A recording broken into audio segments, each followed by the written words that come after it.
Protect your DNA. BioPQQ can promote formation of new mitochondria. Infowarsstore.com.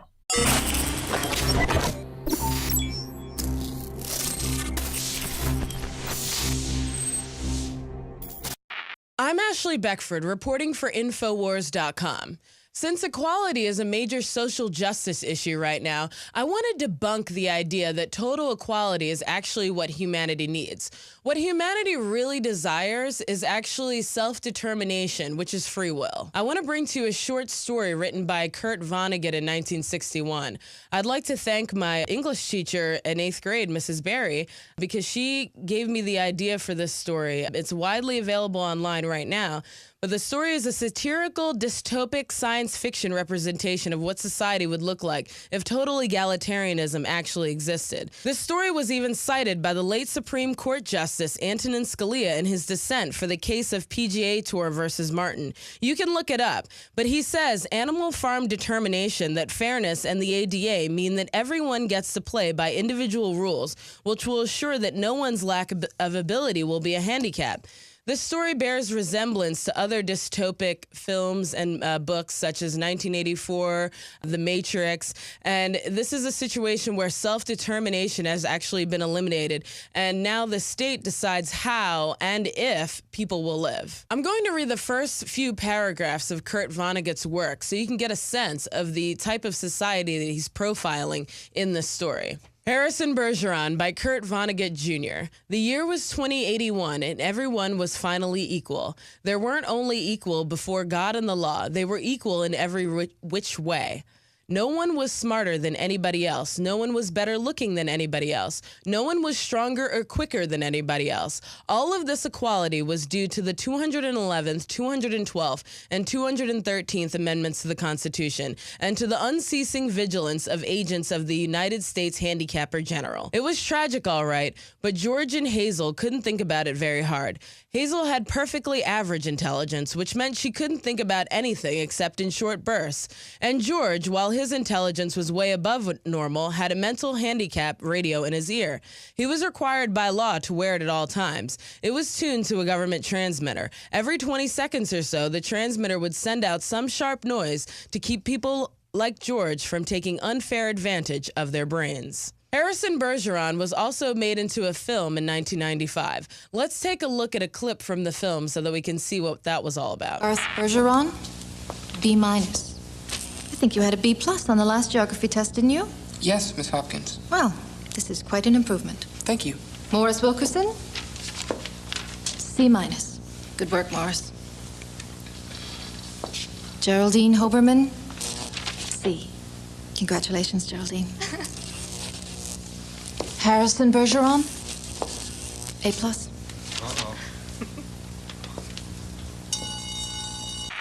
So the film and the novel, or the short story, actually differ in some ways, but that's how essentially Harrison Bergeron starts out. Because this guy is a 7-foot-tall athlete and he has genius intelligence, 14-year-old Harrison is taken away from his parents, George and Hazel, so that he can be indoctrinated by the state and handicapped as well.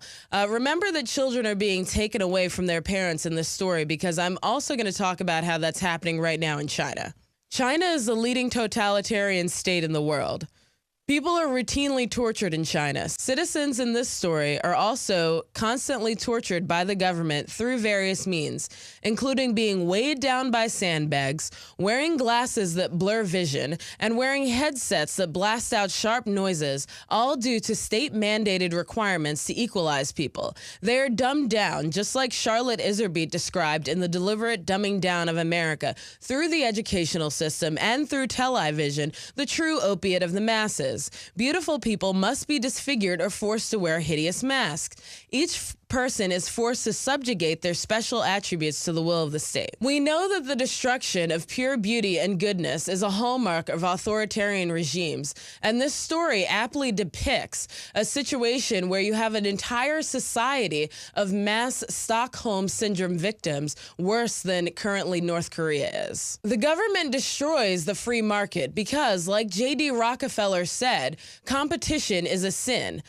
It's a socialist communist system run by bloodthirsty sociopaths. Aristotle once said that art imitates life, but in this case, the headlines indicate that life imitates art. This reminds me of China. I wonder how such an undemocratic, socialist, communist, whatever you want to call it, country who does not value individuality could be doing so well at the Olympics. This is an article from May 2016 that describes how they actually do it, how they actually achieve this. Headline, has China gone far enough to get rid of child cruelty in Olympics training? In the past, the tears in this child's eyes could have been symbolic of a state system that has pushed its children too far in pursuit of Olympic glory. Since the 1980s, China has been dogged by allegations of child cruelty in its sporting system, with stories of supposed beatings and grueling training regimes not uncommon.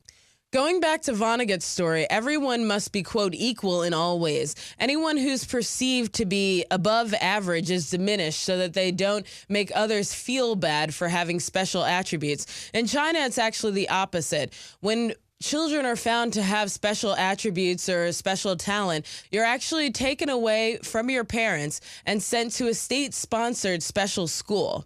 They're sent there and they're tortured, basically, and pushed to the limits to achieve Olympic glory. The point is actually to raise children for a specific state-mandated purpose, rather than the purpose of having a meaningful life where you take care of your family and just enjoy life. The question is, do we all work for central bankers? They claim to be reforming their style. So let's watch a video from this year explaining what these children in these Chinese state-sponsored sports schools actually have to go through. 你没有水，没有跳水池，没有台，我们就搞不起来。预备起！1、2、3、4、5、6、7、8、9、10。你是喜欢去公园玩，还是喜欢训练呀？那更喜欢哪一个呢？我更喜欢去花园玩。干嘛说这些呀？能不能先说一些训练的事情？ So it's sad that these children are actually afraid to even mention that they actually want to be outside playing rather than doing this endless training. And this is part of the totalitarian regime where they want these children to maintain a singular focus. So what's causing them to have this singular focus? Well, I think it's similar to The Matrix, Brave New World in 1984, where there's this similar theme of television numbing people's minds. In Vonnegut's story, it's a virtue signaling tool controlled by the thought police to cause people to self-censor, like these children did. When you read the story, Harrison Bergeron, you'll learn that the protagonist represents the individual's defiance against the state. One man. Anytime I listen to great music or watch a great film, I realize that our society will never produce any more of them. Is going to change the world. There's a young rebel who has taken over the television master control room. I'm starting the Third American Revolution. I'm going to have a little chat with the whole country. He's going to show them the one thing they've been missing. You haven't made everybody equal. You've made them the same, and there's a big difference. He's showing them how to have fun.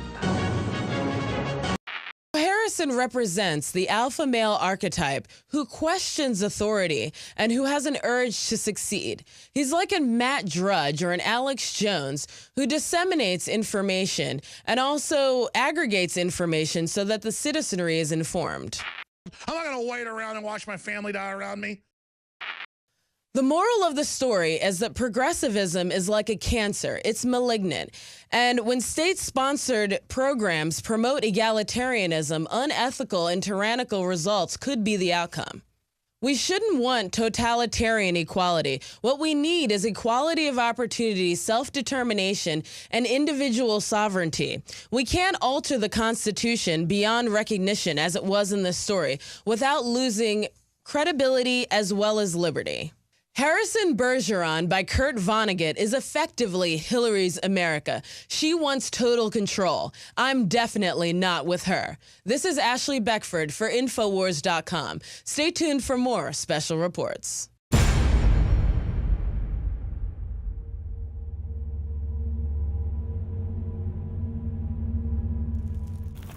In the past decade, we have witnessed unparalleled scientific discoveries in the area of health. But no one has put together a formula that focuses directly on brain health, nerve growth factors, and optimizing your cellular energy at the same time. DNA Force is one of the most expensive formulas to produce. Some of the ingredients in DNA Force are $12,000 a kilogram. We are using the coveted, patented, only American source of PQQ, CoQ10, and more. You want the best that's out there at the lowest price anywhere? Well, we're bringing you a total win-win.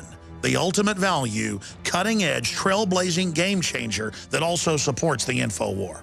We have produced a limited run of DNA Force, and it will take up to 12 weeks to produce more once we sell out. Secure your DNA Force today at InfoWarsLife.com or call toll-free 888-253-3139.